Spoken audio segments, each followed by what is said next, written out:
Chapter 2, verse 14. Matra sparshastu kaunteya shutoshna sukha dukkada agamapayino nityastanstitikshasva bharata. O son of Kunti, the contact between the senses and the sense objects gives rise to fleeting perceptions of happiness and distress. These are non-permanent and come and go like the winter and summer seasons. O descendant of Bharat, one must learn to tolerate them without being disturbed. The human body houses 5 senses: the senses of sight, smell, taste, touch, and hearing. And these, in contact with their objects of perception, give rise to sensations of happiness and distress. None of these sensations is permanent. They come and go like the changing seasons. Although cool water provides pleasure in the summer, the same water gives distress in the winter. Thus, both the perceptions of happiness and distress experienced through the senses are transitory. If we permit ourselves to be affected by them, we will sway like a pendulum from side to side. A person of discrimination should practice to tolerate both the feelings of happiness and distress without being disturbed by them. The technique of vipassana, which is the primary technique of self-realization in Buddhism, is based on this principle of tolerance of sense perceptions. Its practice helps eliminate desire, which are stated in the 4 noble truths: the truth of suffering, the truth of the origin of suffering, the truth of the cessation of suffering, and the truth of the path leading to the cessation of suffering. Truth of the cessation of suffering, and the truth of the path leading to the cessation is the cause of all suffering. This is not surprising considering that Buddhist philosophy is a subset of the vast Vedic philosophy. Chapter 2, verse 15.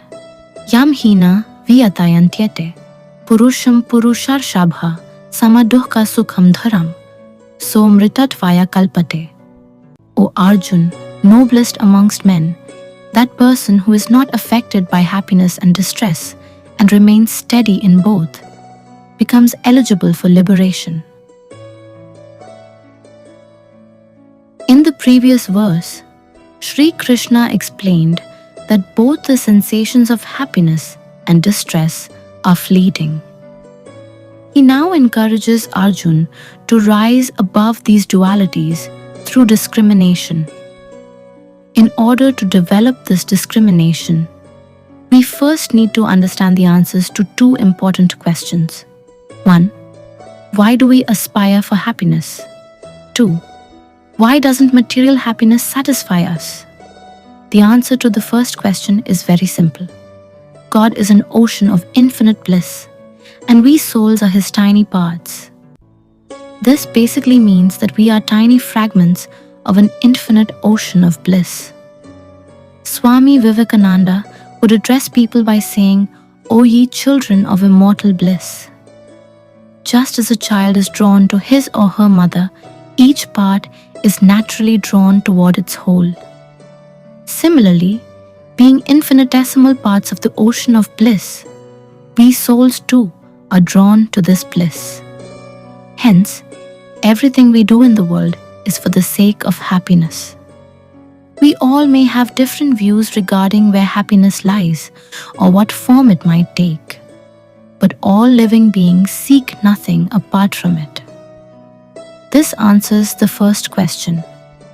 Now let's understand the answer to the second question. The soul, being a tiny part of God, is divine in nature like God Himself. Hence, the happiness that the soul seeks is also divine.